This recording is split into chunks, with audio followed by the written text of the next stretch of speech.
A gente ainda continua muito preocupado com a questão do automóvel, como eu vou cruzar pelo centro, né?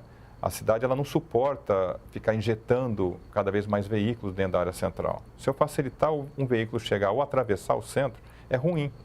Hoje nós temos muito trânsito de passagem pelo centro, que não vai ao centro para utilizar o centro, mas simplesmente ele não tem outra opção. Então tem que ser repensado como que isso aconteceria, mas isso tem que ser um projeto macro para a cidade como um todo. E isso a gente não viu até agora. Toda hora a gente está vendo pacotes e essas melhorias, né, entre aspas, que acontecem, elas estão provocando novos congestionamentos. Ela muda de lugar o congestionamento, mas está provocando congestionamento. Hoje a gente tem que fazer um certo malabarismo quando a gente quer atravessar de um lado ao outro aqui de Taubaté, para não cair, às vezes, na armadilha desse trânsito. Qualquer interrupção ou estrangulamento ou um veículo que quebra ali no meio, de repente já congestiona toda a cidade. Não tem uma variação muito grande de velocidade, professor? Isso também é um problema, porque eu estou tentando adaptar uma situação existente para algo que deveria ser diferente. Então, não vai mudar muito certo. Se eu quero transformar a Avenida Independência num corredor, eu tenho que planejá-la para ser um corredor e não ficar um corredor de solavancos. Né? Uma hora é corredor, outra hora não é corredor. Então, parece uma coisa meio esquizofrênica, né, no trânsito. Para a gente ter essas mudanças, seriam necessárias a criação de outras vias, porque o que a gente viu até agora foi a inversão de mão aqui, uma inversão ali. O senhor acha que é preciso construir novas avenidas, ruas? Em alguns casos, sim. Ou seja, tem que fazer uma certa cirurgia na cidade, em alguns aspectos. Em outros, tem que realmente ter um desenho completo disso daí, inclusive com as vias locais, como é que isso vai acontecer, para garantir essa fluidez. Se eu quero que a pessoa utilize aquilo como uma via estrutural para atravessar a cidade, eu não posso ficar criando impedimentos para a pessoa atravessar. Você vai falar assim, isso aqui é uma via estrutural. Mas eu encho de sinal, encho de lombada, ponho radar, ponho isso, aquilo, e eu começo a bloquear a cidade. E a solução da cidade não é com os limitadores de velocidade que Taubaté está colocando, que são os radares, né? Ela tem que ter uma fiscalização em campo, né? O cara tem que sentir que o policial ou a autoridade de trânsito está ali presente, disciplinando o trânsito, e não é o que a gente vê. Né? A gente deposita no radar uma coisa assim, parece um milagre da natureza, né? Mas professor, nós estamos, que vai e volta e discute o aqui e agora, né? Quer dizer, uma fotografia, que se é uma fotografia, uma situação que já passou, já é passado, né? E o futuro? O futuro, e vou dizer para o senhor, são as grandes crises anunciadas, né? Sem dúvida nenhuma, eu não tenho dúvida. A cidade está crescendo em relação ao sul, dois grandes eixos, Sete Voltas e Barreiro, né? A quantidade de projetos que hoje existem ali, né? Desde Alphaville até essas agora aqui do Hotel do Romã, do Mazzaropi e toda a parte do Barreiro, quer dizer, a cidade está crescendo para lá, né? E tem uma barreira chamada Dutra. A cidade é aqui, o centro da cidade é aqui. Mas pior do que a barreira da Dutra é o que essa estrutura toda que está acontecendo lá. Eu já tive, não tem infraestrutura? Eu já tive ali na região do Barreiro e era uma estrada vicinal para fazendas. Aí, de repente, o que era uma estrada com pouca infraestrutura, estreita, que servia para fazenda, estava ótimo. De repente, a gente começa a ver uma proliferação de condomínios de ocupação urbana que não ocupando aquela mesma via. Essa exatamente é a falta de planejamento, aquela coxa de retalho. Eu vou criando áreas de expansão sem desenhar como que essa expansão tem que se dar. Na verdade, é correndo atrás da dos novos empreendimentos. E nem correndo atrás, porque é uma total falta de observação que aquilo não poderia acontecer daquela forma. E aí, aquela região da Alphaville também, ou ali perto do Exército, do Mazzaropi, estão ocorrendo em cima de ruas que vão andando, assim, é um labirinto para você chegar naquelas regiões. E atrapalhando a vida de um bairro que já estava ali, que de repente aquela avenida, que era uma avenida para abastecer o bairro, virou uma estrutural sem ser. Aí começa lombada, aí começa radar, começa toda uma política de tentar remediar aquilo que não foi pensado previamente. Por isso que a gente fala, falta planejamento. Ainda há tempo? Tempo sempre tem, mas o custo disso vai ficando cada vez mais caro. Como ele estava perguntando para mim, tem que fazer alguma transformação, em algumas regiões da cidade vai ter que fazer cirurgia. Se eu não fizer desapropriações, realmente novos projetos, a gente vai continuar com essa situação meio capenga da cidade, de tentar se locomover de um jeito meio torto, né? Esse que é o problema todo. Por exemplo, em São José, que estava dizendo no tempo do coronel Sobral, depois o Dinardo sucedeu, que deu continuidade, foram praticamente 8 anos. Esses 8 anos em que eles governaram São José, eles tiveram a ousadia, né, de pensar São José do que seria, que hoje tem aquelas marginais, que é impressionante. São José está chegando numa cidade grande, né?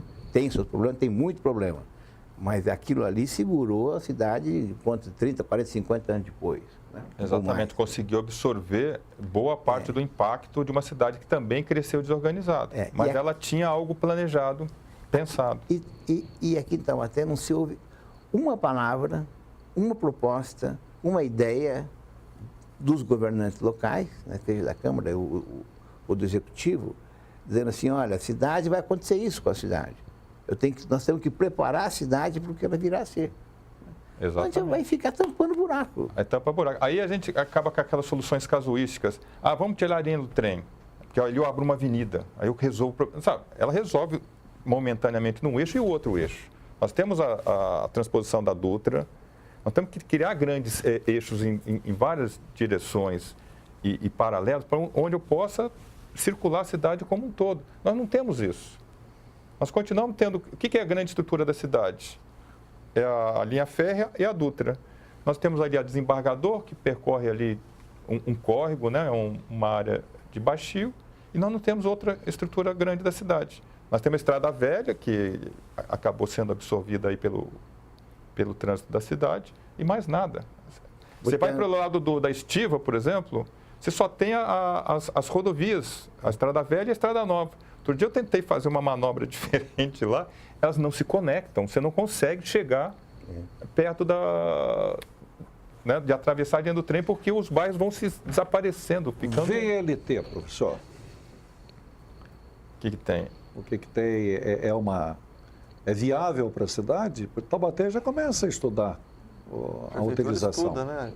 Não precisa.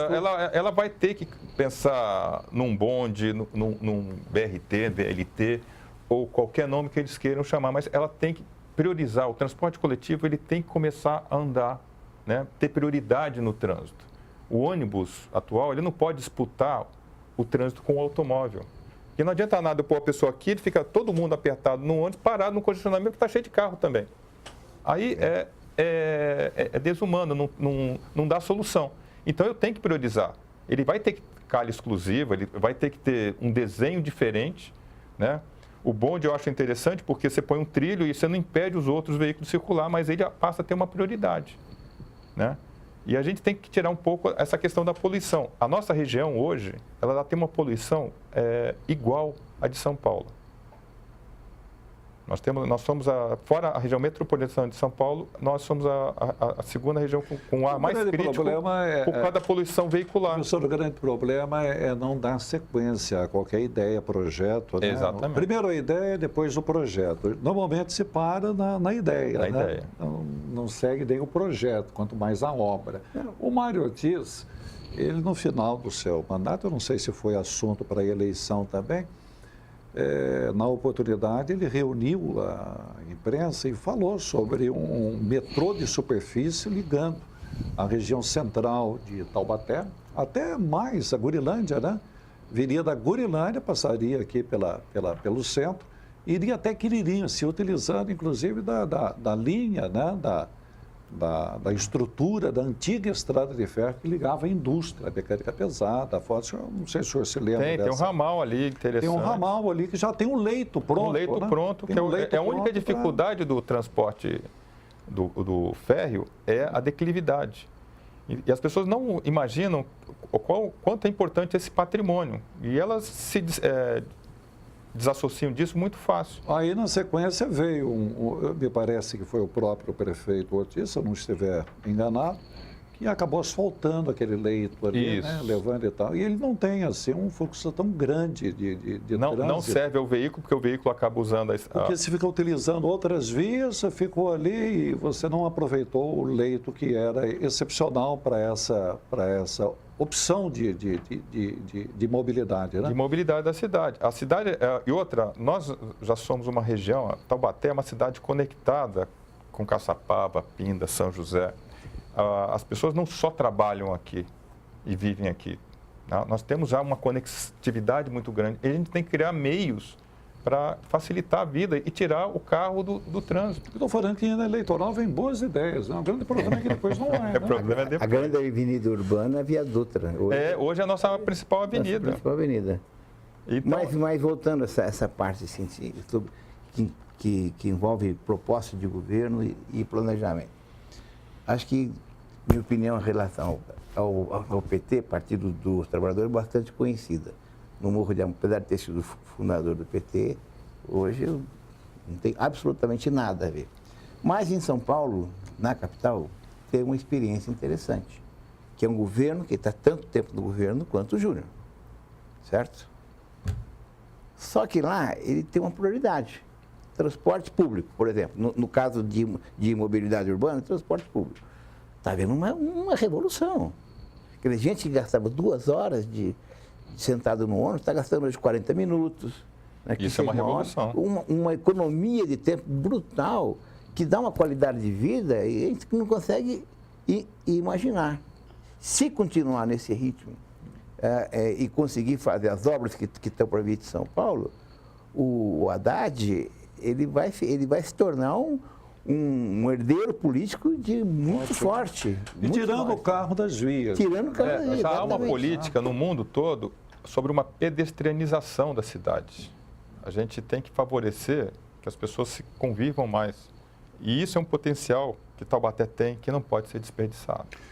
Pois não. Guilherme, a última pergunta é sua, estamos aí com o tempo praticamente estourado. Queria só que o Paulo falou sobre a questão do transporte público.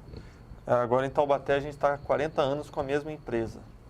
Né? E ela recebe muitas críticas dos usuários, falta de horário, atraso, enfim.